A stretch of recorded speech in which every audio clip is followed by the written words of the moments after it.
Hello student, welcome to my channel. तो Dhruv D 3 अगस्त और 4 अगस्त फर्स्ट, सेकंड और थर्ड तीनों शिफ्ट में जितने भी एग्जाम्स हुए हैं उन सभी के क्वेश्चन आपको इसमें देखने को मिलेंगे। तो अगर अभी आप मेरे चैनल पे नए हैं तो चैनल को सब्सक्राइब कर लें और बेल आइकन तो ऑल पे सिलेक्ट जरूर कर लेना, जिससे आने वाला कोई भी वीडियो मिस ना हो सके। तो चलिए टोटल क्वेश्चन तो हम आज विजिट करते हैं, जिसमें आपको करंट अफेयर और साइंस के क्वेश्चन देखने को मिलेंगे। 3 और 4 दोनों डेट थे, तीनों शिफ्ट थे, और 5 तारीख थे तीनों शिफ्ट के पेपर थे। जितने भी क्वेश्चन बने थे वो हम आपको कल आफ्टरनून के वीडियो में इसी चैनल पे देंगे। तो चलिए हमारा आज का फर्स्ट सवाल है, अप्रैल 2025 में प्रचारित सचेत ऐप निम्नलिखित में से किसके द्वारा लॉन्च किया गया था? तो इसको लॉन्च किया था राष्ट्रीय आपदा प्रबंधन प्राधिकरण ने, यानी कि NDMA ने। सचेत ऐप भारत राष्ट्रीय आपदा पूर्व चेतावनी प्रोटोकॉल ऐप है, जिसे राष्ट्रीय आपदा प्रबंधन ने लॉन्च किया था। नेक्स्ट सवाल था हमारा 3 अगस्त को फर्स्ट शिफ्ट था। हाल ही में पद्म विभूषण से सम्मानित डॉक्टर एन राजम निम्नलिखित में से किस संगीत वाद्ययंत्र से प्रसिद्ध हैं? तो ये वायलिन से हैं, तो इसका राइट आंसर होगा ऑप्शन नंबर सी, वायलिन। प्रसिद्ध संगीतकार डॉक्टर एम राजन एक विख्यात वायलिन वादक हैं। वे हिंदुस्तानी शास्त्रीय संगीत से जुड़ी हैं। नेक्स्ट सवाल था हमारा, वर्ष 2026 के विधानसभा चुनाव के बाद तमिलनाडु प्रति शपथ लेने वाले अभिनेता विजय थालापति की पार्टी का नाम क्या था? तो इनकी पार्टी का नाम है TVK। अभिनेता सी जोसेफ विजय, जिनकी राजनीतिक पार्टी का नाम है तमिलना बेट्टी कजगम। आप TVK इतना याद रखेंगे तो सही रहेगा। नेक्स्ट सवाल था, फरवरी 2026 में प्रधानमंत्री नरेंद्र मोदी और फ्रांस के राष्ट्रपति एमुअल मैक्रों के बीच आधारित द्विपक्षीय शिखर बैठक कहाँ पे आयोजित की गई? तो ये हुई थी मुंबई में। तो इसका राइट आंसर था ऑप्शन नंबर सी, मुंबई। फरवरी 2026 में PM नरेंद्र मोदी और फ्रांस के राष्ट्रपति एमुअल मैक्रों की द्विपक्षीय बैठक मुंबई के लोक भवन में आयोजित हुई थी। नेक्स्ट सवाल था हमारा, हाल ही में किस भारतीय एथलीट ने बेंगलुरु में आयोजित इंडियन एथलीट सीरीज 2026 में 8.15 मीटर की छलांग लगाकर पुरुषों की लंबी कूद यानी कि लॉन्ग जंप में गोल्ड मेडल जीता? तो ये गोल्ड मेडल किसने जीता?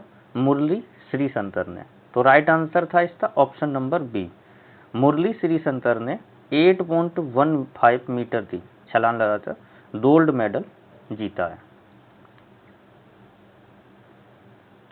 नेक्स्ट सवाल था हमारा 3 अगस्त फर्स्ट शिफ्ट का है, अप्रैल 2026 में मैड्रिड में आयोजित लॉरेंस वर्ल्ड स्पोर्ट्स अवार्ड में वर्ष का सर्वश्रेष्ठ पुरुष खिलाड़ी किसको चुना गया? तो world sportsman of the year 2026 चुना गया अल्तराज को। तो इसका राइट आंसर है option number B, Carlos Alcaraz. Spain के महान टेनिस खिलाड़ी हैं कार्लोस अल्तराज, इन्होंने यह पुरस्कार जीता है। ये सारे क्वेश्चन की PDF फाइल आपको मेरे टेलीग्राम चैनल पे मिल जाएगी। टेलीग्राम चैनल का लिंक मैंने वीडियो के डिस्क्रिप्शन में दे दिया है, तो आप वहां से ज्वाइन करके ले सकते हैं। नेक्स्ट सवाल था हमारा, 26 अक्टूबर 2026 को आयोजित होने वाला 17वां वार्षिक बैलन ड'ओर समारोह की पहली बार पेरिस से बाहर निम्नलिखित में से किस शहर में आयोजित किया जा रहा? ये पहली बार है जो पेरिस से बाहर आयोजित किया जा रहा। तो ये कहाँ पे होगा? तो ये होगा इंग्लैंड के लंदन में। तो right answer option number B था, लंदन। ये वार्षिक बैलन ड'ओर समारोह इंग्लैंड के लंदन शहर में आयोजित किया जाएगा।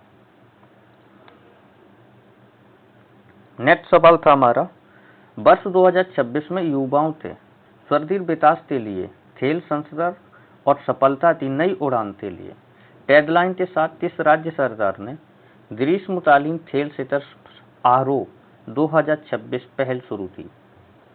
तो ये पहल शुरू की है मध्य प्रदेश ने। तो इसका राइट आंसर था ऑप्शन नंबर सी, मध्य प्रदेश। आरोह 2026 मध्य प्रदेश राज्य के खेल और युवा कल्याण विभाग के द्वारा शुरू किया गया। किसके द्वारा? युवा कल्याण विभाग के द्वारा।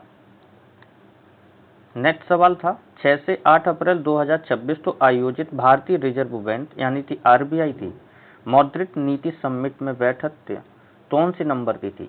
तो ये जो बैठक थी ये कौन सी नंबर की थी? तो ये 60वें नंबर की थी। तो राइट आंसर था ऑप्शन नंबर सी, 60वीं बैठक थी ये। और ये किसने की थी? ये 60वीं बैठक थी जिसकी अध्यक्षता आरबीआई के गवर्नर है संजय मल्होत्रा ने की थी। नेक्स्ट सवाल पूछा गया था दिसंबर 2025 करंट अफेयर से। दिसंबर 2025 में आयोजित आरबीआई की मौद्रिक नीति समिति में बैठक के रेपो रेट को घटाकर निर्धारित किया गया, जिसे वर्ष 2026 की बैठकों में यथावत रखा गया। तो इसको 25 बेसिस पॉइंट घटाकर 5.25 कर दिया गया। तो इसका राइट आंसर था ऑप्शन नंबर बी, 5.25। वीडियो तो ज़्यादा से ज़्यादा लाइक एंड शेयर करना। चैनल पे नए हैं तो चैनल को सब्सक्राइब जरूर कर लेना, जिससे आने वाला कोई भी वीडियो मिस ना हो सके। तीनों शिफ्टों की वीडियो मैसेज से, फ़ोन से जितना भी डाटा और क्वेश्चन मिलते हैं वो सारे कंप्लीट करते एवरीडे बनाते वीडियो डाल देंगे। इसरो ने 2 नवंबर 2025 को श्रीहरिकोटा में LVM-3M5 रॉकेट, जिसको बहुबलिता बोला जाता है, इसका उपयोग करके देश के सबसे भारी संचार उपग्रह 4400 किलोग्राम को किस नाम से लॉन्च किया? तो इसको किस नाम से लॉन्च किया है? Communication satellite 03। तो राइट आंसर है option number C, CMS-03। Communication satellite 03 नाम दिया गया, जिसे डस्टर 7R भी कहा जाता है। नेक्स्ट सवाल था मई 2026 के मध्य में किस राज्य में आए विनाशकारी आंधी तूफान बिजली गिरने से बारिश के कारण 26 जिले प्रभावित हुए, जिसमें 111 लोगों की जान चली गई? तो ये थे उत्तर प्रदेश थे। तो राइट आंसर इसका था ऑप्शन नंबर सी, उत्तर प्रदेश। उत्तर प्रदेश के 26 जिले गंभीर रूप से प्रभावित हुए थे।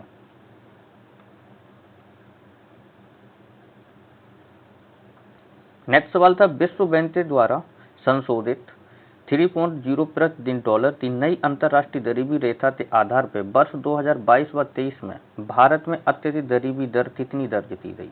तो ये थी 5.3। तो राइट आंसर था ऑप्शन नंबर सी, 5.3। 2022 व 23 में भारत की अत्यधिक गरीबी दर 5.3 थी। नेक्स्ट सवाल था हमारा हाल ही में चर्चा में रहा प्रोजेक्ट सूर्या, जो भारत के भावी next generation launch vehicle NGLV का फुल फॉर्म है नेक्स्ट जनरेशन लॉन्च व्हीकल, ये किससे संबंधित है और किस संगठन के द्वारा शुरू किया गया? तो इसका राइट आंसर होगा ऑप्शन नंबर बी, इसरो के द्वारा। इसरो ने प्रोजेक्ट सूर्या के द्वारा NSNGLV के रूप में शुरू किया। नेक्स्ट सवाल था सीबीआई के द्वारा साइबर गुलामी और वैश्विक डिजिटल अरेस्ट वित्तीय धोखाधड़ी नेटवर्क के खिलाफ की जा रही अंतर्राष्ट्रीय जांच मुख्य रूप से एशियाई के किस भाग क्षेत्र में संचारित सीधे पर केंद्रित है? तो ये दक्षिणी पूर्व एशिया में है। किस भाग में है? दक्षिणी पूर्व एशिया में। यह मुख्य रूप से दक्षिणी पूर्व एशिया में म्यांमार, कंबोडिया, थाईलैंड ये सीक्रेट्स पर केंद्रित है। तो राइट आंसर था ऑप्शन नंबर बी, दक्षिणी एशिया। नेक्स्ट सवाल था मार्च 2026 में आयोजित 98वें ऑस्कर में सर्वश्रेष्ठ अंतर्राष्ट्रीय फीचर फिल्म श्रेणी में भारत की तरफ से किस फिल्म को शॉर्टलिस्ट औपचारिक प्रविष्टि के रूप में भेजा गया था? तो भारत की तरफ से भेजा गया था होम बाउंड। तो राइट आंसर होता इसका option number C, home bound. निर्देशक थे धीरज देवान, फिल्म थी होम बाउंड, इसको भेजा गया था। नेक्स्ट सवाल था हमारा वर्ष 2026 में अमेरिका और ईरान के बीच सैन्य घर्षण के दौरान वैश्विक तेल आपूर्ति को बंधित करने के लिए ईरान के द्वारा किस जल मरुस्थल को बंद कर दिया गया था? तो ये किया गया था होर्मुज को। होर्मुज जल मरुस्थल बंद को बंद कर दिया गया था। नेक्स्ट सवाल था ये साइंस का सवाल था। यह किसी वस्तु का गतिज ऊर्जा 40 जूल है और इसको बढ़ाते 140 जूल कर दिया जाए तो वर्क डन कितना होगा? तो इसका राइट आंसर आया था 100 जूल। तो राइट आंसर है ऑप्शन नंबर बी 100 जूल।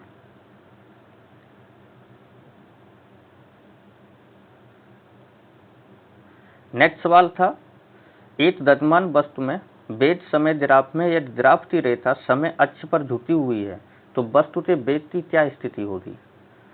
अगर समय अक्ष पर झुकी हुई है तो इसका राइट आंसर था ऑप्शन नंबर बी, वह समय के साथ बदलेगी, मतलब परिवर्तित होगी।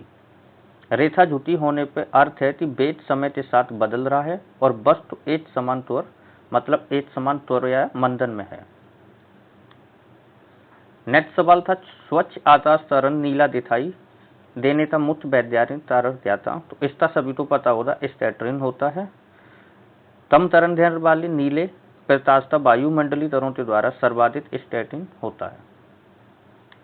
नेक्स्ट सवाल पूछा गया था, एक विद्युत बल्ब की शक्ति 60 वाट है और इसको 120 वोल्ट स्रोत से जोड़ दिया गया तो बल्ब में प्रभावी विद्युत धारा कितनी होगी? तो इसमें फार्मूला लगेगा P = B × I। तो I = P/B हो जाएगा, तो 60/120, तो इसका राइट आंसर निकल के आएगा 0.5 एम्पियर।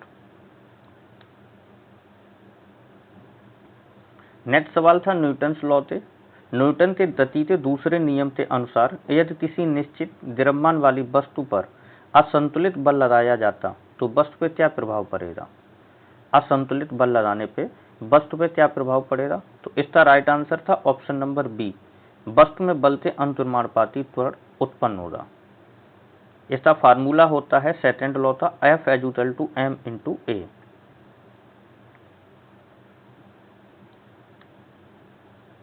नेक्स्ट सवाल पूछा गया था, निम्नलिखित में से किस माध्यम में ध्वनि की गति सबसे अधिक होगी?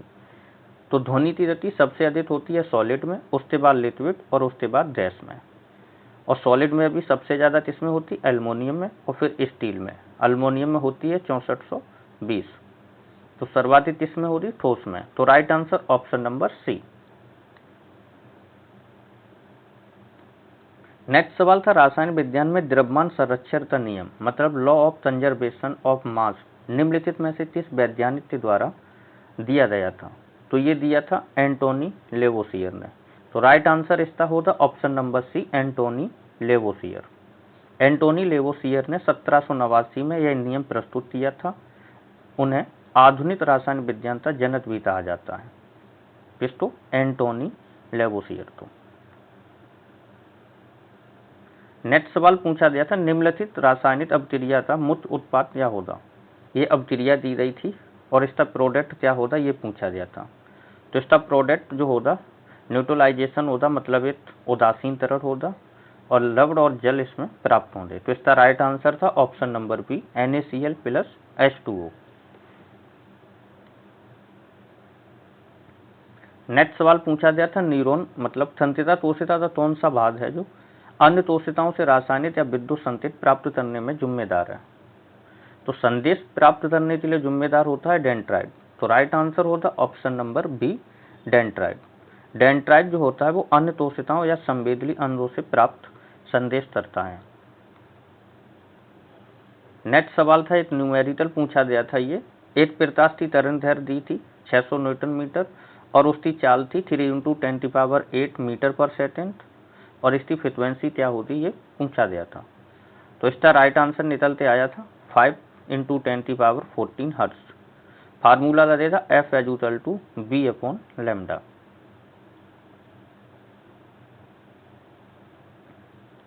नेक्स्ट सवाल था, किसी बिलियन में 80 ग्राम पानी है और 20 ग्राम साधारण सॉल्ट है, बिलियन की द्रव्यमान प्रतिशत में बतानी थी।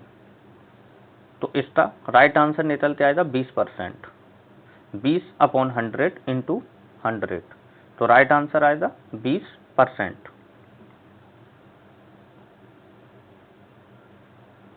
नेक्स्ट सवाल पूछा गया था, कोशिकाओं के भीतर ऑक्सीजन की उपस्थिति या अनुपस्थिति में ग्लूकोज के विखंडन मतलब टूटने से जैविक ऊर्जा यानी कि ATP उत्पन्न होने की प्रक्रिया को क्या कहा जाता? तो ATP उत्पन्न होने की प्रक्रिया को कहा जाता है कोशिकीय श्वसन। तो राइट आंसर था ऑप्शन नंबर बी, कोशिकीय श्वसन। नेक्स्ट सवाल पूछा गया था, कफ सिरप में टीचर आयोडीन और कई टॉनिक जैसी दवाइयां बनाने में एथेनॉल का उपयोग मुख्य रूप से उसकी किस विशेषता के कारण किया जाता? एथेनॉल का तो किस विशेषता के लिए किया जाता? तो गुड सॉल्वेंट की वजह से। यह एक अत्यंत गुड सॉल्वेंट है एथेनॉल, और इसमें एंटीसेप्टिक गुण भी होते हैं, इसलिए इसका यूज किया जाता है। तो राइट आंसर क्या था इसका? ऑप्शन नंबर ए। नेक्स्ट सवाल पूछा गया था, वायु में प्रकाश की चाल है 3 × 10⁸ मीटर पर सेकेंड और इसको घटाकर 2 × 10⁻ मीटर पर सेकेंड कर दी जाती है, तो रिफ्लेक्शन इंडेक्स कितना होगा? तो इसका राइट आंसर आया था 1.5। फार्मूला लगाना N=C/V।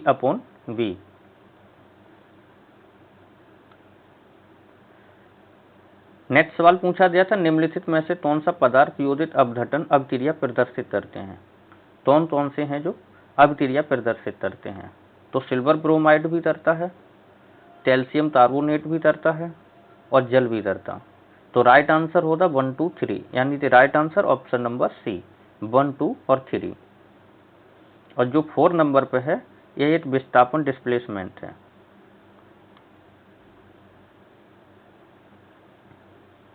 खाद्य श्रृंखला यानी कि फूड चेन के अंतर्गत निम्नलिखित में से किसे प्राथमिक उपभोक्ता के रूप में वर्गीकृत किया गया है? तो प्राथमिक पे कौन रहता है? टिड्डा, हिरन, खरगोश, ये सब प्राथमिक पे आते हैं। और सेकंड पे कौन आता है? मेढक, और थर्ड पे सांप, और फोर्थ पे बाज। तो इसका राइट आंसर था ऑप्शन नंबर सी टिड्डा। शाकाहारी जीव प्राथमिक उपभोक्ता कहलाते हैं जो सीधे पौधों को खाते हैं।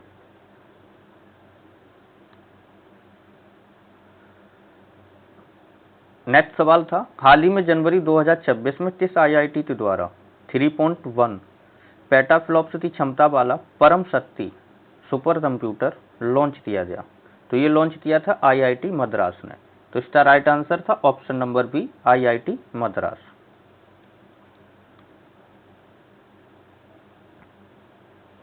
नेक्स्ट सवाल पूछा गया था, 16वें वित्त आयोग की रिपोर्ट के अनुसार किन 2 आपदाओं को राष्ट्रीय आपदा में शामिल करने के लिए सिफारिश की गई? किन 2 आपदाओं को राष्ट्रीय आपदा की सूची में शामिल करने की सिफारिश की गई? तो ये 16वें वित्त आयोग ने बढ़ते प्रभाव और मृत्यु दर के कारण लू और आकाशीय बिजली को राष्ट्रीय आपदा की सूची में शामिल करने की सिफारिश की। तो इसका राइट आंसर होगा ऑप्शन नंबर ए लू और आकाशीय बिजली, heat wave and lightning. Next सवाल था, अप्रैल 2026 में मैड्रिड में आयोजित पेटिस लॉरियस वर्ल्ड स्पोर्ट्स अवार्ड में किसे सर्वश्रेष्ठ महिला का पुरस्कार दिया गया? तो महिला का पुरस्कार दिया गया आरियाना सवालेता को, और पुरुष में कौन थे? अल्तरोच मतलब कार्लोस अल्तराज। तो इसका राइट आंसर है ऑप्शन नंबर सी आरियाना सवालेता। बेलारूस की टेनिस स्टार आरियाना सवालेता को sports woman of the year चुना गया। नेक्स्ट सवाल था, 5 मार्च 2026 को पश्चिम बंगाल के किस राज्यपाल ने अपने पद से अचानक इस्तीफा दे दिया? तो ये इस्तीफा दिया था डॉक्टर सीबी आनंद बोस ने। किसने दिया था? Doctor CB Ananda Bose. Right answer था इसका option number B. Doctor CB Ananda Bose ने इस्तीफा के बाद RN रवि पश्चिम बंगाल के नए राज्यपाल नियुक्त किए गए। कौन हुए हैं? RN रवि। नेक्स्ट सवाल पूछा गया था, हाल ही में अप्रैल और जुलाई 2026 में भारत के पूर्वांचल राज्य मणिपुर के किस जिले में मुख्य भूकंपीय झटके दर्ज किए गए? तो इसका राइट आंसर था ऑप्शन नंबर सी कामजोन। मणिपुर के कामजोन जिले में 5.2 और 3.9 तीव्रता के भूकंप दर्ज किए गए। 5.2 और 3.9। नेक्स्ट सवाल था, बाबा साहब डॉक्टर भीमराव अम्बेडकर जी की 135वीं जयंती कब मनाई गई? ये मनाई गई थी 14 अप्रैल 2026 को। 14 अप्रैल 2026 को डॉक्टर भीमराव अम्बेडकर जी की 135वीं जयंती समानता दिवस पे मनाई गई थी।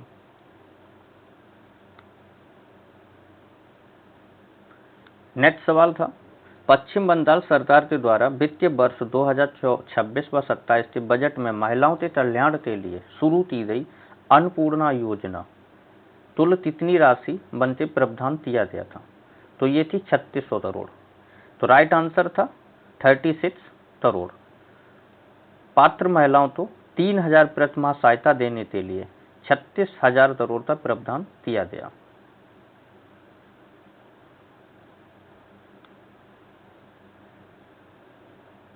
नेक्स्ट सवाल था, प्रधानमंत्री नरेंद्र मोदी के जीवन और उनके साथ जुड़े 35 वर्षों के अनुभवों पर आधारित पुस्तक अपनापन, कौन सी पुस्तक? अपनापन। इसके लेखक निम्नलिखित में से कौन है? तो शिवराज सिंह चौहान। तो राइट आंसर होगा option number C, Shivraj Singh Chauhan.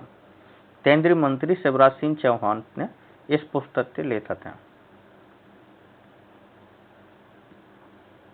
Next सवाल पूछा गया, 12 जनवरी 2026 को भारतीय अंतरिक्ष अनुसंधान यानी कि इसरो द्वारा लॉन्च किया गया बहुचर्चित PSLV-C-62 EOSN-1 मिशन कहाँ पे लॉन्च किया गया? तो ये हुआ था सतीश धवन अंतरिक्ष केंद्र हरिकोटा में। तो राइट आंसर इसका होगा option number B, Satish Dhawan अंतरिक्ष केंद्र हरिकोटा। नेक्स्ट सवाल था, हाल ही में मई 2026 में किस भारतीय एथलीट ने पुरुषों की 100 मीटर रेस को 10.9 सेकंड में पूरा करके एक नया राष्ट्रीय रिकॉर्ड बनाया? तो ये बनवाया था गुरविंदर सिंह। तो राइट आंसर क्या होगा? Option number D, Gurvinder Singh. Gurvinder Singh ने 23 मई 2026 को फेडरेशन कप में 100 मीटर रेस 10.9 सेकंड में पूरी करने का राष्ट्रीय रिकॉर्ड बनाया।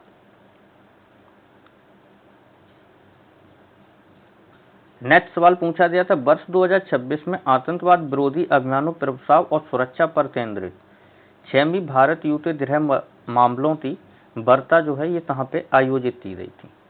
तो ये हुई थी नई दिल्ली, भारत में।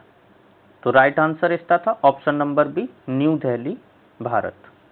6वां भारत और युद्ध गृह मामलों का संवाद नई दिल्ली में आयोजित किया गया था। नेक्स्ट सवाल था, पंजाब सरकार और पंजाब पुलिस के द्वारा हाल ही में वर्ष 2026 में शुरू किए गए राज्यव्यापी ऑपरेशन प्रहार, क्या सा नाम है? ऑपरेशन प्रहार। इसका मुख्य उद्देश्य क्या था? तो ऑपरेशन प्रहार का मुख्य उद्देश्य क्या था? ऑपरेशन प्रहार गैंगस्टर नेटवर्क और संगठित अपराध को समाप्त करने के लिए चलाया गया था। तो राइट आंसर होगा ऑप्शन नंबर बी।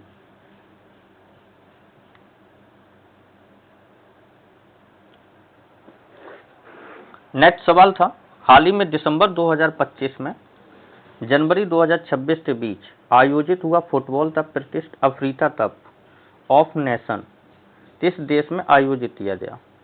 तो ये किस देश में हुआ था? तो यह हुआ था मोरक्को में। तो इसका राइट आंसर था ऑप्शन नंबर बी, मोरक्को। 35वां Africa cup of nation Morocco में आयोजित किया गया था।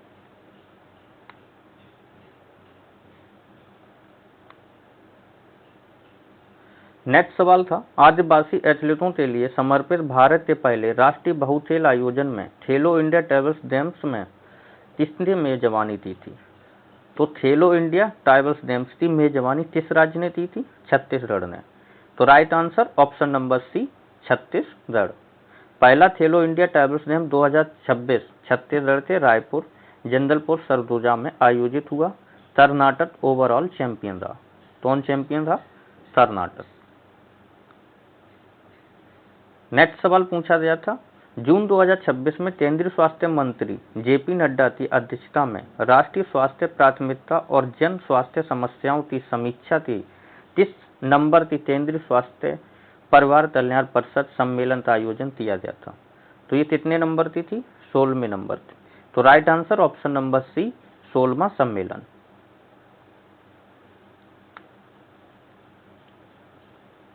नेक्स्ट सवाल था, मई 2026 में रक्षा अनुसंधान और विकास संगठन के द्वारा अंतिम सफल परीक्षणों के बाद किस ड्रोन लॉन्च सटीक प्रहार मिसाइल प्रणाली का बड़े पैमाने पर उत्पादन को मंजूरी दी गई? कौन सी?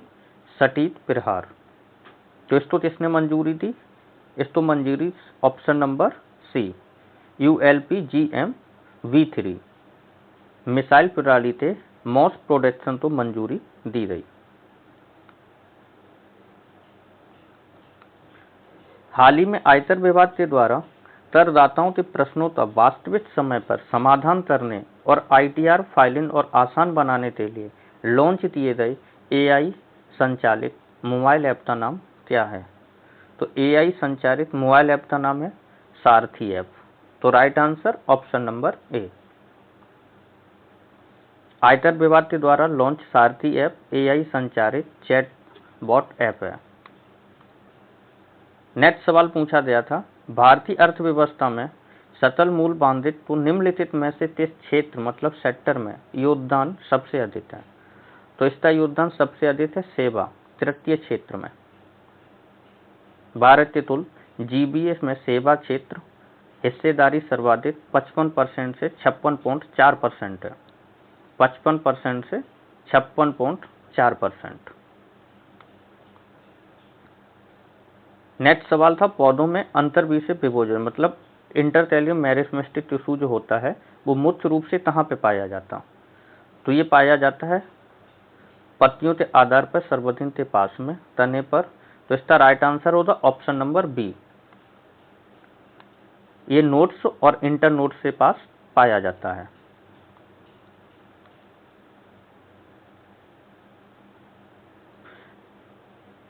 छुई मुई तो जो छुई मुई का पौधा होता है, पौधे तो छूने पर उसकी पत्तियां जो होती है वो तेजी से सुकड़ जाती हैं।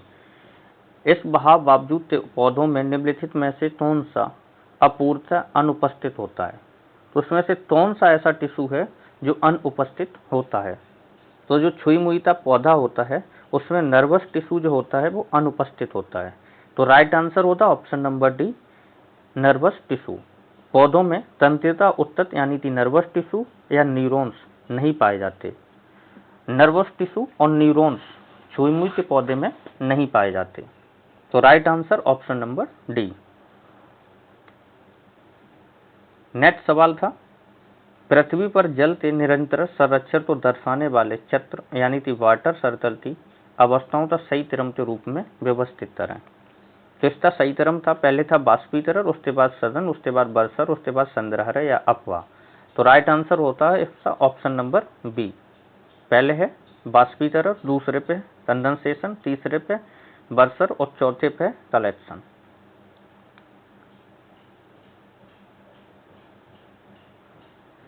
एक न्यूमेरिकल पूछा गया तो 12 सेंटीमीटर फोकस दूरी वाले उत्तर लेंस को सामने 18 सेंटीमीटर दूरी पर वस्तु रखी रही है, लेंस के द्वारा उत्पन्न मैग्निफिकेशन कितना होगा? जिसका राइट आंसर निकलते आएगा -2।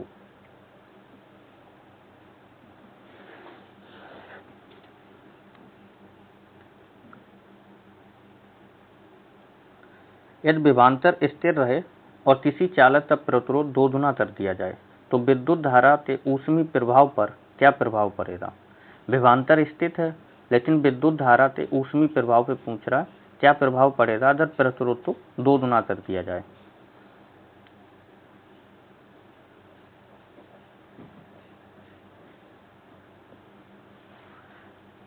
तो इसका राइट आंसर हो जाएगा प्रतिरोध मतलब जो विभवांतर है वो आधा हो जाएगा। नेक्स्ट सवाल था, एक गर्भवती महिला जांच के लिए डॉक्टर के पास जाती है तो डॉक्टर बताते हैं कि भ्रूण गर्भ शिशु में विकसित हो चुका है। यह विकास गर्भ अवस्था की किस तिमाही का चरण है? तो इसका राइट आंसर होगा ऑप्शन नंबर ए, पहली तिमाही का। 8 सप्ताह के बाद पहली तिमाही, 9 सप्ताह के बाद भ्रूण को गर्भ शिशु में कहा जाता है। नेक्स्ट सवाल था, पर्याप्त वायु मतलब ऑक्सीजन की उपस्थिति में एथेनॉल को गर्म करने पर या जलाने पर मुख्य रूप से क्या प्राप्त होगा? किसको? एथेनॉल तो इसमें क्या प्राप्त होगा? कार्बन डाइऑक्साइड, जल और ऊष्मा और प्रकाश। तो राइट आंसर था इसका option number C, carbon dioxide, जल, ऊष्मा और प्रकाश। नेक्स्ट सवाल था, वर्ष 2026 में गुरुदेव रविंद्रनाथ टैगोर की कौन सी जयंती मनाई गई? तो 2026 में 165वीं जयंती मनाई गई। तो इसका राइट आंसर था ऑप्शन नंबर सी, 165वीं। 7 मई 1861 तो जन्मे रविन्द्रनाथ टैगोर जी की 26 मई तो 2026 में 165वीं जयंती मनाई गई। वर्ष 2026 में तलाते क्षेत्र में किसे पद्म विभूषण से सम्मानित किया गया? ये रिपीटेड क्वेश्चन हुआ है, देखिए। सुश्री एम राजन। तलाते क्षेत्र में एम राजन, धर्मेंद्र सिंह जो है इनको मणि प्रांत में मिला है, ये पद्म भूषण दिया गया। इस जहाज में 6008 तारों को लोड करने का राष्ट्रीय रिकॉर्ड बनाने वाला भारत का सबसे बड़ा ऑटोमोबाइल निर्यात बंदरगाह कौन सा बन गया? तो ये बना है मुद्रा पोर्ट। तो इसका राइट आंसर था ऑप्शन नंबर सी, मुद्रा पोर्ट। गुजरात का मुद्रा पोर्ट भारत का सबसे बड़ा ऑटोमोबाइल निर्यात बंदरगाह बना है। कहाँ का है? गुजरात का। नेक्स्ट सवाल पूछा गया था, NIMANS मुख्य रूप से किस चिकित्सा और अनुसंधान क्षेत्र से संबंधित है? तो ये संबंधित है मानसिक स्वास्थ्य और तांत्रिक विज्ञान से। तो राइट आंसर इसका था ऑप्शन नंबर बी, मानसिक स्वास्थ्य और तंत्रिका विज्ञान। इसका फुल फॉर्म होता है राष्ट्रीय मानसिक स्वास्थ्य और तंत्रिका विज्ञान संस्थान, बेंगलुरु में ये स्थित है। ऑस्ट्रेलियन ओपन टूर्नामेंट निम्नलिखित में से किसका एक हिस्सा है? ऑस्ट्रेलियन ओपन टूर्नामेंट किसका एक हिस्सा है? तो इसका राइट आंसर था ऑप्शन नंबर ए, great slam tennis tournament. Australian open 4 प्रमुख ग्रेट स्लैम टेनिस टूर्नामेंट में से एक है।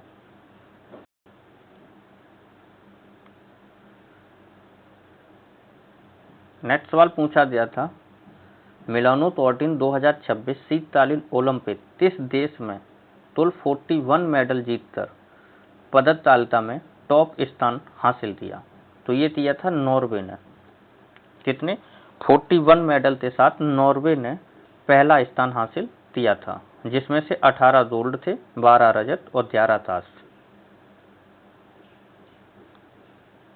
नेक्स्ट सवाल पूछा गया था, अगस्त 2026 में भारत के नए रक्षा लेखा महानियंत्रक के रूप में किसने पदभार ग्रहण किया? तो CGDA। तो CGDA कौन बने? श्रीमती अलंता नादिया अरोरा। तो राइट आंसर था option number B, Shrimati Alta Nadia Arora. Next सवाल था, वर्ष 2026 में इलेक्ट्रॉनिक्स और सूचना उद्योग मंत्रालय के द्वारा आयोजित इंडिया AI इम्पैक्ट समिट नई दिल्ली में किस स्थान पर आयोजित किया गया? तो ये नई दिल्ली में हुई थी भारत मंडपम यानी कि प्रगति मैदान में। 16 से 20 फरवरी 2026 तक India AI impact summit Bharat Mandapam Pragati Maidan में आयोजित हुआ था। नेक्स्ट सवाल था, निम्नलिखित में से कौन सा भाग पुरुष जनन निषेचन तंत्र से संबंधित नहीं है? साइंस का क्वेश्चन था, इनमें से कौन सा भाग ऐसा है जो पुरुष जननता नहीं है? तो फिलोपियन ट्यूब फीमेल मतलब एक मादा पार्ट है। तो इसका राइट आंसर था option number C, fallopian tube. Next सवाल था, पेड़ के तने की मोटाई मतलब मोटाई और चौड़ाई में वृद्धि करने के लिए कौन सा उत्तर जिम्मेदार होता है? तो इसका राइट आंसर था option number C, lateral meristematic tissue जो होता है पश्च विभोजक, जिसको टेम्बियम भी बोलते हैं, ये मोटाई के लिए जिम्मेदार होता है। पेड़ के तने की चौड़ाई या मोटाई यानी कि सेकेंडरी ग्रोथ के लिए लैटिक मेरिस्टेमिक टेम्बियम जिम्मेदार होता है।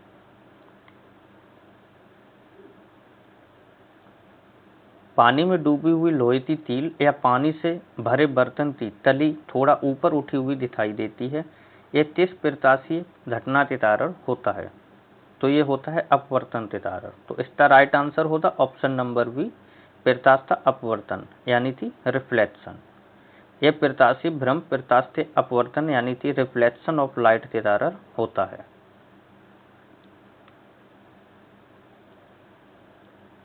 नेक्स्ट सवाल पूछा गया, केंद्रीय बजट 2026-27 में भारी उद्योगों में कार्बन उत्सर्जन को कम करने के लिए carbon capture, utilisation and storage तकनीकी को वास्ते अगले 5 वर्षों में कुल कितने करोड़ रुपए का प्रावधान किया गया?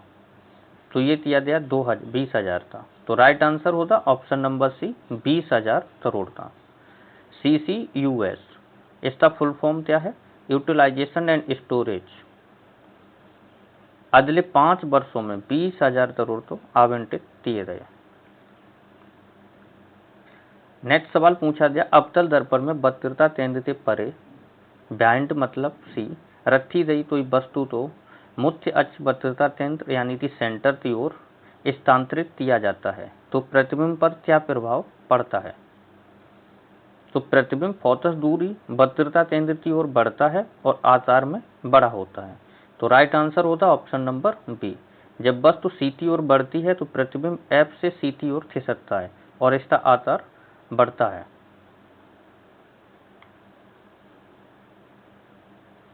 नेक्स्ट सवाल पूछा गया था आयरन ऑक्साइड के अयस्कों को अशुद्धियों में संदृत या अलग करने के लिए मुख्य रूप से किस विधि का उपयोग किया जाता? किसको? आयरन ऑक्साइड को।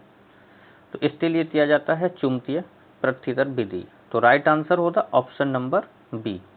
लोहे के अयस्क मैग्नेटाइट हेमेटाइट को अशुद्धियों से अलग करने के लिए मैग्नेटिक मतलब चुंबकीय पृथक्करण विधि का उपयोग किया जाता है। नेक्स्ट सवाल पूछा गया था जंतुओं तो भोजन के ऑक्सीजन के बाद ऊर्जा के मुख्य रूप में किस रूप में प्राप्त जिसे कोशिकाओं जंतु मुद्रा भी कहा जाता है, जिसे कोशिकाओं की ऊर्जा मुद्रा भी कहा जाता। तो कोशिकाओं की ऊर्जा मुद्रा किसको कहा जाता? एटीपी तो। और एटीपी तो एनर्जी का करेंसी भी कहा जाता है। नेक्स्ट सवाल पूछा गया था निम्नलिखित विकल्पों में से विद्युत धारा के प्रभाव के लिए सबसे अच्छा चालक कौन सा है? तो इनमें से विद्युत धारा के लिए सबसे अच्छा चालक है एल्युमिनियम। दिए गए विकल्पों में एल्युमिनियम की प्रतिरोधकता सबसे कम, अतः ये सबसे अच्छा चालक माना जाएगा। नेक्स्ट सवाल पूछा गया था समान वृत्तीय गति यानी कि यूनिफॉर्म सर्कल मोशन के संबंध में निम्नलिखित में से कौन सा कथन पूरी तरह से सत्य है? इनमें से कौन सा सत्य है? तो इसमें से राइट आंसर होता ऑप्शन नंबर सी। चाल स्थिर रहती है लेकिन वेग लगातार बदलता रहता है। स्पीड कांस्टेंट रहती है लेकिन वेलोसिटी लगातार बदलती रहती है। तो right answer option number C.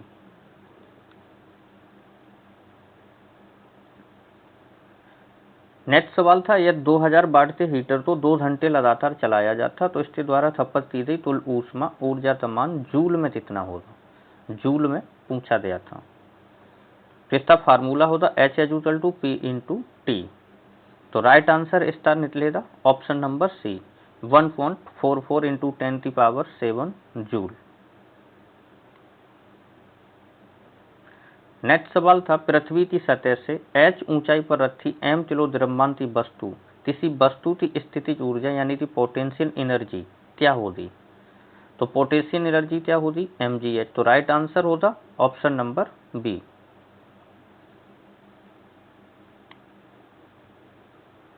Next सवाल था प्रकाश संश्लेषण की प्रक्रिया में जलते अणु प्रकाशीय अपघटन के फलस्वरूप कौन सी गैस उप उत्पादन यानी कि बाई प्रोडक्ट के रूप में मिलती है?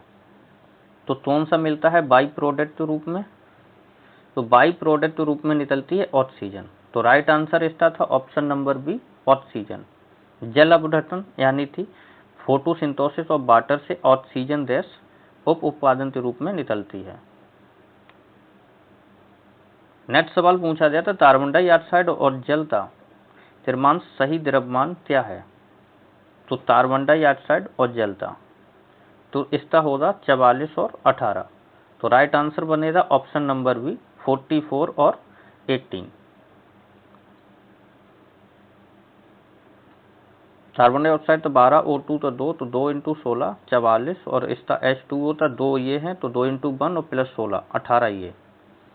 ठीक है। नेक्स्ट सवाल था पर्यावरण में अजैव निम्नीकरण अपशिष्टों का मुख्य प्रभाव का कार्य क्या है? तो ये है अजैव निम्नीकरण। तो इसका राइट आंसर होता ऑप्शन नंबर बी। वे पर्यावरण में संचित होकर लंबे समय तक प्रदूषण फैलाते हैं। अजैव निम्नीकरण अपशिष्ट प्राकृतिक रूप से अपघटित होते हैं, अपघटित नहीं होते हैं और प्रदूषण फैलाते हैं। जैविक नहीं है, नॉन जैविक है। सोडा अम्ल अग्निशामक में बेकिंग सोडा का उपयोग करने का मुख्य कारण क्या है? तो सोडा अम्ल अग्निशामक में बेकिंग सोडा का उपयोग करने का मुख्य कारण क्या है? तो यह अम्ल के साथ मिलकर तीव्र गति से कार्बन डाइऑक्साइड गैस बनाता है। तो इसका राइट आंसर होगा option number B. CO2 gas oxygen की आपूर्ति को काटकर आग बुझाती है। CO2 गैस जो गैस होती है वो ऑक्सीजन की उपस्थिति को हटा देती है, इसलिए आग बुझाती है। नेक्स्ट सवाल पूछा गया था, परमाणु संरचना के संदर्भ में न्यूट्रॉन की प्रकृति और स्थिति के बारे में कौन सा कथन सही है? न्यूट्रॉन की प्रकृति और स्थिति के बारे में, तो इसका राइट आंसर बनेगा ऑप्शन नंबर सी। ये आवेशहीन मतलब उदासीन होता है और नाभिक के केंद्र में रहता है। न्यूट्रॉन पूरी तरह से आवेशहीन और तर और परमाणु के नाभिक में स्थित होता है। नेक्स्ट सवाल पूछा गया था, यदि कोई पिंड है 30 सेंटीमीटर की दूरी पर 1.5 घंटे में तय करता है और उसकी औसत चाल क्या होगी? तो इसका राइट आंसर बनेगा 20। Right answer option number 20 centimetre पर हावर। नेक्स्ट सवाल पूछा गया था, घने जंगलों या मैदानी इलाकों में रहने वाले पक्षियों की तुलना में पर्वतीय क्षेत्रों के पक्षियों के पंख और मांसपेशियां अधिक मजबूत क्यों होती हैं? फिर क्यों मजबूत होती हैं? विरल हवा मतलब कम वायु दाब और तेज हवाओं के बीच लंबी दूरी तक उड़ान भरने के लिए। तो right answer option number B, विरल हवा मतलब कि कम वायु दाब और तेज हवाओं के बीच लंबी दूरी और उड़ान भरने के लिए होती हैं। कम घनत्व वाली हवा में लंबी दूरी और अनुकूल के लिए उनकी मांसपेशियां मजबूत होती हैं।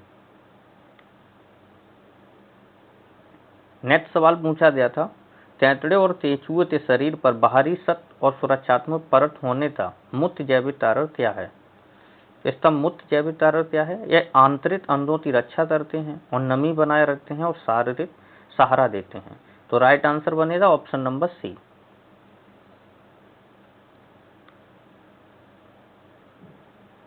नेक्स्ट सवाल था, तेल और पानी को आपस में मिलाने पर किस प्रकार का मिश्रण प्राप्त होगा? तो ये होगा बिस्मादी मिश्रण। तो right answer option number B, बिस्मादी मिश्रण यानी कि हेट्रोजीनियस।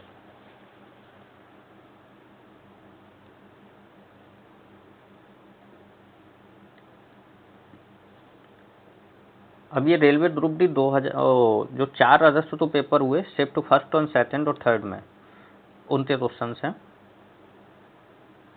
2 जून 2026 को किस भारतीय राज्य ने अपना 12वां स्थापना दिवस मनाया? 2 जून 2026 को तेलंगाना ने अपना 12वां स्थापना दिवस मनाया है। तो राइट आंसर होगा option number B, Telangana. Next सवाल था, मई 2026 में अपनी अधिकारी यात्रा के दौरान प्रधानमंत्री नरेंद्र मोदी को स्वीडन सरकार के द्वारा सर्वोच्च सम्मान से सम्मानित किया गया था। तो कौन सा सम्मान था? तो ये था royal order of the polar star commander great cross. तो इसका राइट आंसर है ऑप्शन नंबर बी।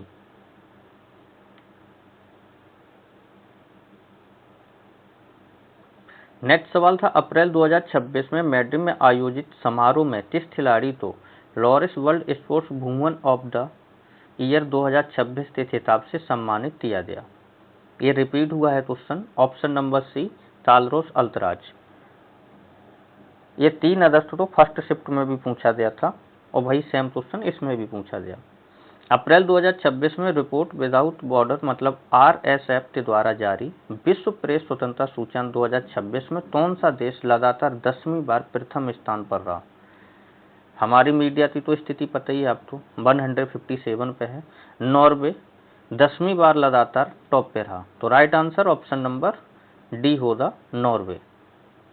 तो हमारी मीडिया कितने नंबर पे है सभी को पता होगा, 157 पे।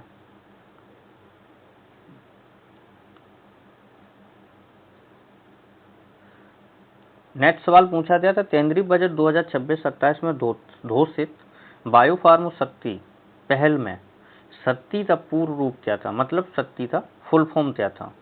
इसका फुल फॉर्म था strategy of health care advisement for knowledge technology and involvement. याद कर लीजिएगा एक बार। नेक्स्ट सवाल पूछा गया था, नासा और इसरो से संयुक्त पृथ्वी अवलोकन उपग्रह निसार को किस रोटे प्रक्षेपण यान की मदद से लॉन्च दिया गया था? किसको? निसार को। तो किसकी मदद से लॉन्च किया गया था? GSLV F-16। लास्ट मतलब राइट आंसर होगा option number C, GSLV M-2। जून 2026 में उत्तर प्रदेश से 30 प्रसिद्ध पक्षी अभ्यारण्य को भारत का 100वां रामसर स्थल घोषित किया गया। तो ये घोषित किया गया जयप्रकाश नारायण पक्षी अभ्यारण्य। कहाँ था है ये? बलिया था।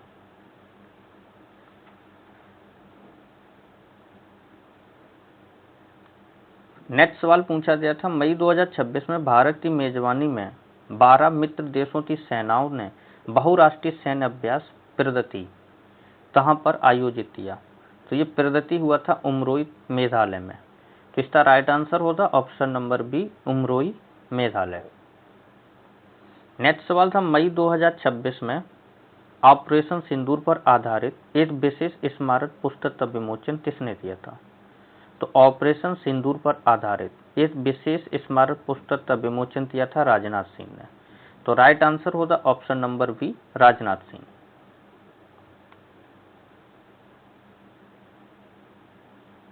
नेक्स्ट सवाल पूछा गया था, भारत में प्रत्येक 10 वर्षों में होने वाली अंतर्राष्ट्रीय राष्ट्रीय जनगणना के संचालन के लिए कौन सा केंद्रीय मंत्रालय जिम्मेदार है? तो ये जनगणना के लिए कौन सा मंत्रालय जिम्मेदार है? गृह मंत्रालय। तो राइट आंसर होगा ऑप्शन नंबर सी, गृह मंत्रालय। मानव शरीर के रक्त संचारण तंत्र में फेफड़ों से ऑक्सीजन को अवशोषित और पूरे शरीर की कोशिकाओं तक प्रभावित करने का मुख्य कार्य के रूप में किसके द्वारा किया जाता है? तो ऑक्सीजन तो फेफड़ों से अवशोषित करके पूरे शरीर में कोशिकाओं तक प्रभावित करने का कार्य करता है आरबीसी। तो इसमें राइट आंसर था ऑप्शन नंबर बी, आरबीसी यानी कि रेड ब्लड सेल। नेक्स्ट सवाल ये पूछा गया था, एक न्यूमेरिकल था, एक उत्तल लेंस की फोकस दूरी 15 सेंटीमीटर है, यह किसी वस्तु को लेंस के सामने 25 सेंटीमीटर दूरी पर रखा जाता है और एक वास्तविक छवि बनती है, तो छवि की दूरी और लेंस के द्वारा उत्पन्न आवर्धन क्रमशः क्या होगा? तो इसका राइट आंसर बना है 1.5। केंद्रीय बजट 2026-27 में निम्नलिखित में से किस प्रमुख राष्ट्रीय योजना या मिशन के लिए 9,243.35 करोड़ आवंटित किए गए? कितना? 924.35 करोड़। तो ये किसके लिए किए गए? खेलो इंडिया मिशन के लिए। तो इसका राइट आंसर बनेगा ऑप्शन नंबर बी, खेलो इंडिया मिशन।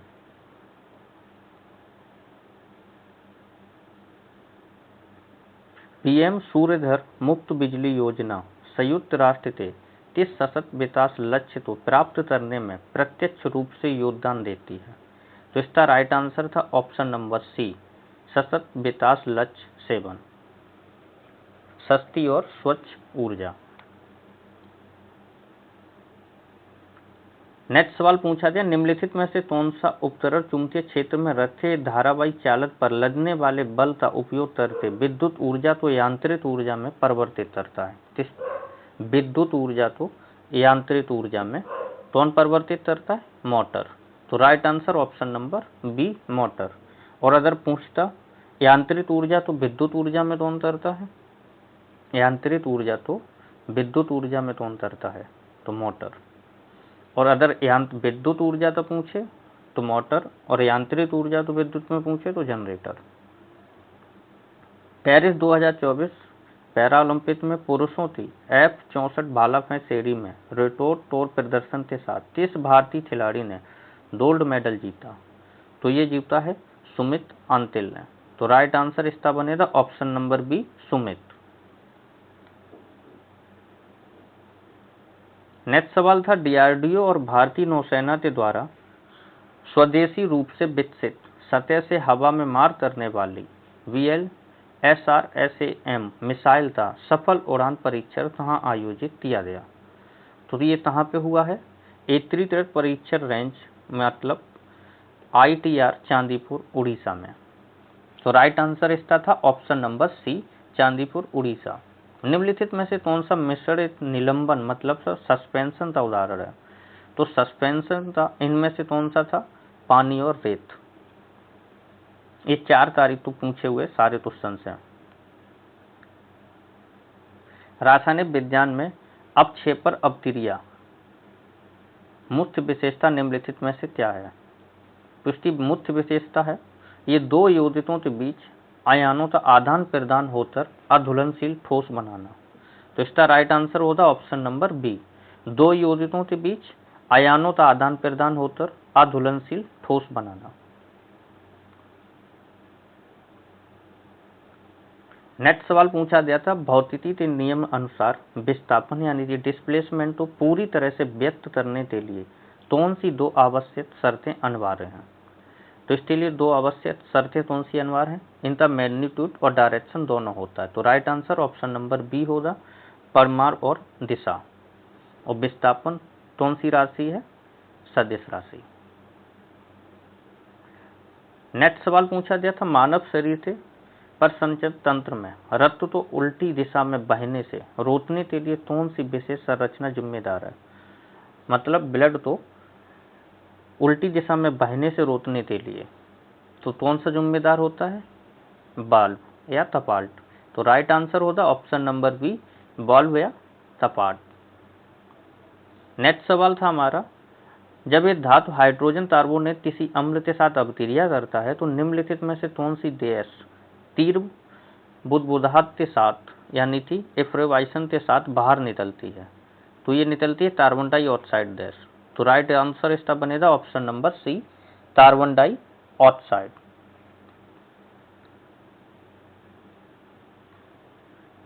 ये सवाल पूछा गया था कि रदरफोर्ड के परमाणु मॉडल के अनुसार परमाणु के नाभिक से संबंधित निम्नलिखित में से कौन सा कथन सत्य है? इनमें से तो इसमें से सत्य है ऑप्शन नंबर बी, परमाणु का केंद्र धनावेशित होता है जिसे नाभिक कहते हैं और परमाणुओं का लगभग संपूर्ण द्रव्यमान इसी में होता है। नेक्स्ट सवाल था हमारा, एक तंत्रिका कोशिका यानी कि न्यूरॉन का कौन सा विशिष्ट भाग तंत्रिका आवेग का कोशिका काय से दूर करने में मतलब न्यूरॉन या मांसपेशियों को तक ले जाता है? तो ये ले जाने का काम करता है एक्सॉन और दूर करने का कौन करता है? डेंड्राइट।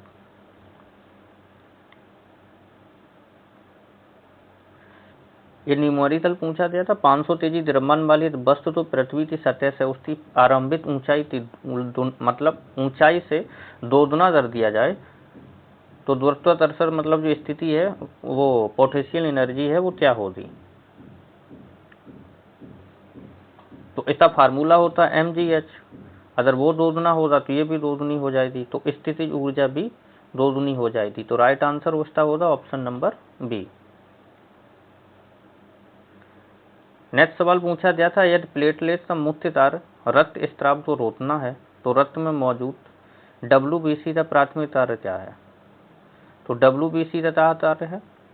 संक्रमण से लड़ना और शरीर की रक्षा करना। इसी तो हमारे बॉडी का सैनिक भी कहते हैं, WBC तो ही। यदि किसी गंभीर चोट के कारण मानव की रीढ़ की हड्डी क्षतिग्रस्त हो जाती तो शरीर का कौन सा मुख्य भाग अप्रत्यक्ष रूप से प्रभावित होगा? इसका राइट आंसर बनेगा ऑप्शन नंबर सी, चोट के स्थान के जो नीचे के अंगों में संवेदन होगा उसमें दमताएं क्षमताएं होंगी। तो right answer option number C. Next सवाल पूछा गया था, मोल एथेनॉल के पूर्व दहन पर कितने मोल कार्बन डाइऑक्साइड गैस उत्पादन होगा? तो ये होगा 2 मोल। तो राइट आंसर इसका बनेगा ऑप्शन नंबर बी। जब एक धात्विक चालक को किसी बदलते हुए चुंबकीय क्षेत्र में रखा जाता तो निम्नलिखित में से कौन सी परिघटना घटित होती है? इसका राइट आंसर होता ऑप्शन नंबर बी, चालक के 2 बिंदुओं के बीच विभवांतर यानी कि EMF उत्पन्न होगा।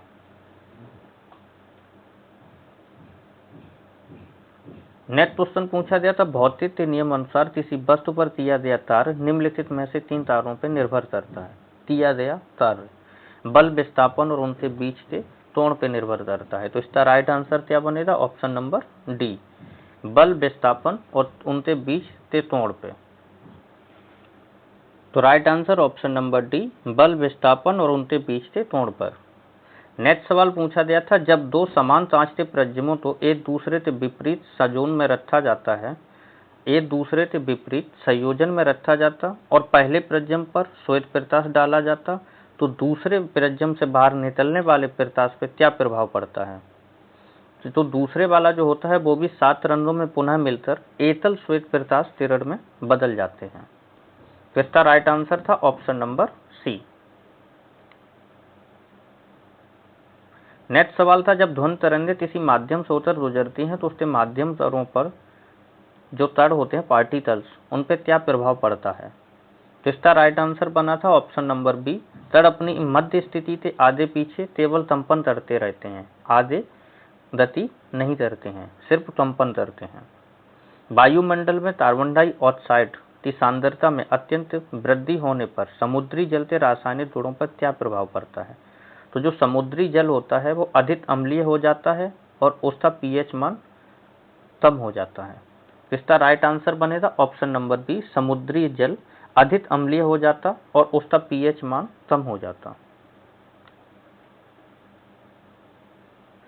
नेक्स्ट सवाल था, लोहे या स्टील को जंग से सुरक्षित रखने के लिए जस्थिति यानी कि जिंदती परत एक पतली परत चढ़ाने की विधि को क्या कहते हैं? इस विधि को क्या कहते हैं? गैल्वेनाइजेशन। तो right answer option number B. Next सवाल था, परिस्थिति के संदर्भ में खाद्य श्रृंखला यानी कि फूड चेन और फूड वेब के बीच मुख्य संरचनात्मक अंतर क्या है? तो इनके बीच के अंतर क्या है? तो खाद्य श्रृंखला ऊर्जा के एकल और रेखीय मार्ग को दर्शाती, जबकि खाद्य जाल जो होता है वो कई श्रृंखलाओं को दर्शाता है। तो इसका राइट आंसर होगा ऑप्शन नंबर बी।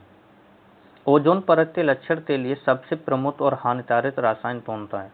तो ओजोन परत के लिए क्लोरोफ्लोरोकार्बन। तो इसका राइट आंसर होगा ऑप्शन नंबर बी। नेक्स्ट सवाल है 4 अगस्त सेकंड शिफ्ट का, आईसीसी पुरुष टी20 विश्व कप 2026 का आयोजन किस देश थे, मतलब किस देश और 3 देशों के द्वारा किया गया था? तो इसका आयोजन हुआ था भारत और श्रीलंका में। तो राइट आंसर था ऑप्शन नंबर सी, भारत और श्रीलंका। आईसीसी पुरुष टी20 विश्व कप 2026 का फाइनल मुकाबला किस स्टेडियम में खेला गया? तो ये खेला गया था नरेंद्र मोदी स्टेडियम अहमदाबाद में। तो राइट आंसर होगा option number B, Narendra Modi stadium Ahmedabad. Next सवाल था, आईपीएल 2026 में किस बल्लेबाज ने एक सीजन में सबसे ज्यादा छक्के लगाने का नया रिकॉर्ड बनाया? तो ये बनाया था वैभव सूर्यवंशी ने 72 लगाते। तो राइट आंसर होगा option number B, Vaibhav Suryavanshi. Next सवाल पूछा गया था, tides of time Bharat history youth morals on parliament पुस्तक के लेखक या लेखिका कौन है? तो इसका राइट आंसर क्या होगा? इसका राइट आंसर था ऑप्शन नंबर बी, सुधा मूर्ति। नेक्स्ट सवाल पूछा गया था, विश्व मुक्केबाजी का फाइनल में किस भारतीय महिला मुक्केबाज ने 51 किलोग्राम में गोल्ड मेडल जीता? तो 51 किलोग्राम में किसने गोल्ड मेडल जीता है? निहत जरीन ने। तो राइट आंसर ऑप्शन नंबर सी।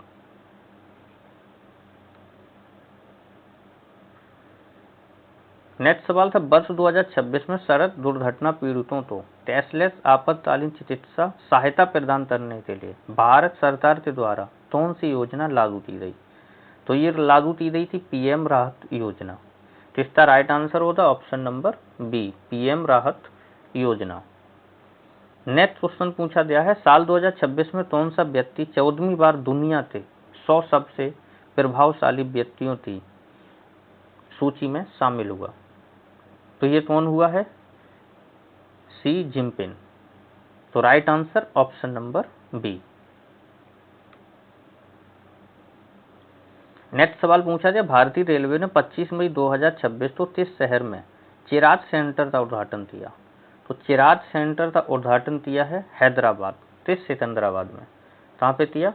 हैदराबाद के सिकंदराबाद में। तो राइट आंसर ऑप्शन नंबर सी।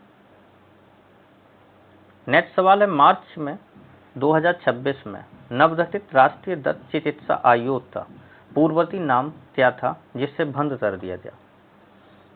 तो याद रखिएगा, यहाँ पे लिखा है राष्ट्रीय दंत तो यहाँ पे क्या है, right answer option number B, भारतीय दंत चिकित्सा। इसमें भी पूछा गया है डेंटल और यहाँ भी डेंट, तो इससे याद रखिएगा भारतीय दंत चिकित्सा परिषद। नेक्स्ट क्वेश्चन था, प्लेनेट इन फोकस और लिविंग प्रोस्टेट 8 स्टल नामक सतत विकास लक्ष्य बुलेटिन किस मंत्रालय के द्वारा जारी किए जाते हैं? तो ये जारी किए जाते हैं संख्या एवं कार्यक्रम कार्यान्वयन मंत्रालय के द्वारा। तो राइट आंसर था ऑप्शन नंबर बी। नेक्स्ट सवाल था, वर्ष 2026 में किस भारतीय पैरा एथलीट को प्रतिष्ठा पद्म भूषण से सम्मानित किया गया? तो पद्म श्री से किसको सम्मानित किया गया? प्रवीण कुमार को। तो राइट आंसर होगा option number B, Praveen Kumar. किसके लिए किया गया? पैरा एथलीट के लिए।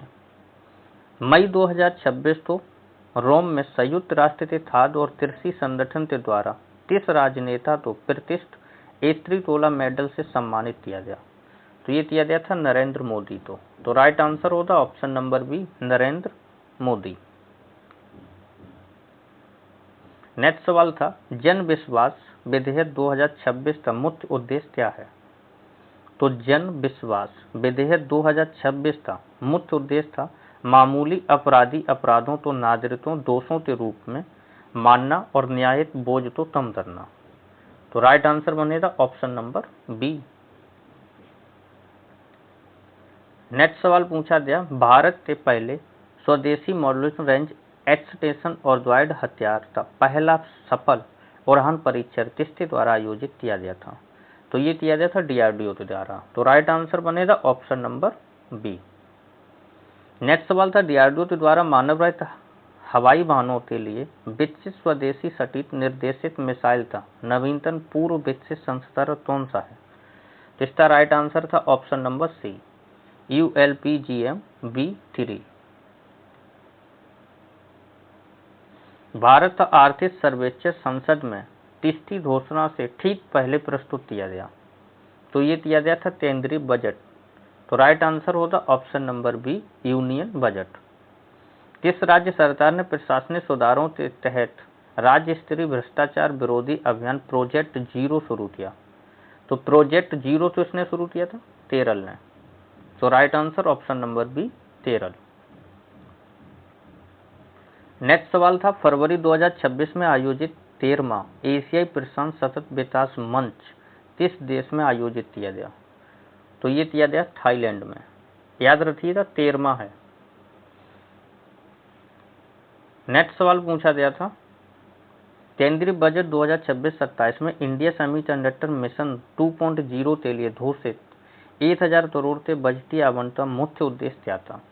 तो इसका मुख्य उद्देश्य था डीपी टेक क्षमता निर्माण के माध्यम से भारत को आत्मनिर्भर और वैश्विक सेमीकंडक्टर हब बनाना। तो राइट आंसर था ऑप्शन नंबर बी। पेरिस समझौते के अनुच्छेद 6.2 के तहत संयुक्त क्रेडिट तंत्र दो देशों के बीच कार्बन क्रेडिट व्यापार और जलवायु सहयोग का द्विपक्षीय ढांचा है। तो ये है भारत और जापान। अमाशय से प्रोटीन के पाचन के लिए निम्नलिखित में से कौन सा एंजाइम निकाला जाता है? तो अमाशय से प्रोटीन के पाचन के लिए तो ये होता है पेप्सिन एंजाइम। तो right answer option number B. निम्नलिखित में से कौन सा प्रतीक एक रियोस्टेट को दर्शाता है? एक टेढ़ी मेढ़ी उस टाइप के उसने ऐसे बनाते दिया था, इस टाइप से नहीं बनाया था। तो जिज्जेत रेखा के तरह पे उस पे था। तो इसका राइट आंसर ये था, एक टेढ़ी मेढ़ी जिज्जेत रेखा जैसा ऊपर आर पार तीर जैसा होता है। झूला झूल रहे किसी व्यक्ति की गतिज ऊर्जा किस स्थिति में सबसे अधिक होगी? जब झूला सबसे निचले बिंदु से गुजरता है। ऑप्शन नंबर बी, जब झूला सबसे निचले मंद से गुजरेगा उस टाइम पे सबसे अधिक क्या होगा? Kinetic energy. सबसे ऊपर होती है पोटेंशियल एनर्जी हाई और सबसे नीचे होती है काइनेटिक एनर्जी हाई। जब किसी तरल मशीन में यांत्रिक लाभ का एक मान से अधिक किस स्थिति में होता है? तो इसका राइट आंसर होगा ऑप्शन नंबर बी, जब आयाम भुजा की लंबाई 4 भुजा से अधिक हो। नेक्स्ट सवाल था, किसी तत्व का परमाणु द्रव्यमान 20 है और उस पर +2 आवेश है, तो उसमें इलेक्ट्रॉनों की संख्या कितनी होगी? तो 20 - 2 18। तो इसका राइट आंसर बनेगा ऑप्शन नंबर सी।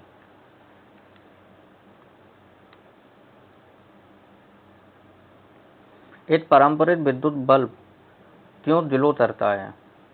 तो इसका राइट आंसर था, तार में करंट फ्लो करने से हीट जनरेट होती और वह प्रकाश में बदलती है। तो right answer option number B. Next सवाल था, रासायनिक विज्ञान में बैलेंस क्या अर्थ होता है? तो बैलेंसी का क्या अर्थ होता है? किसी तत्व की अन्य तत्वों के साथ जुड़ने की संयोजन क्षमता। Right answer option number B. Next सवाल पूछा गया, सेवन मिरर के रूप में अवतल दर्पण का उपयोग करते समय सीधा और बड़ा प्रतिबिंब प्राप्त करने के लिए वस्तु को कहाँ रखा जाना चाहिए? तो इसका राइट आंसर होगा ऑप्शन नंबर सी, ध्रुव और मुख्य फोकस के बीच। ध्रुव और मुख्य फोकस के बीच वस्तु को रखने से वस्तु का जो सीधा और बड़ा प्रतिबिंब प्राप्त होगा। नेक्स्ट सवाल पूछा जाएगा, दी गई रासायनिक अभिक्रिया में संतुलित करने पर सभी अवतारकों का उत्पादन और तुरंतों का तुल्य योग कितना होगा? तो इसका राइट आंसर बन रहा था 5। और लास्ट सवाल पूछा गया था, वेग, त्वरण, विस्थापन और तय की गई दूरी में से कौन सी भौतिक राशि कभी भी नेगेटिव नहीं होती? तो सबको पता है दूरी कभी भी नेगेटिव नहीं होती। तो राइट आंसर इसका था ऑप्शन नंबर डी, तय की गई डिस्टेंस कभी भी नेगेटिव नहीं होती है। डिस्प्लेसमेंट नेगेटिव, पॉजिटिव और जीरो भी हो सकती है। तो सेशन कैसा लगा कमेंट करके जरूर बताइएगा। ऐसे ही वीडियोस देखने के लिए अपना एक प्यारा सा कमेंट और लाइक और शेयर जरूर से कीजिएगा। मिलते हैं कल सेम चैनल पे सेम टाइम पे 1 बजे। 5 तारीख को जितनी भी शिफ्ट का एग्जाम में जो भी क्वेश्चंस मिलेंगे वो सारे हम इस वीडियो में लेते आएंगे। तब तक के लिए बहुत बहुत धन्यवाद। जय हिंद।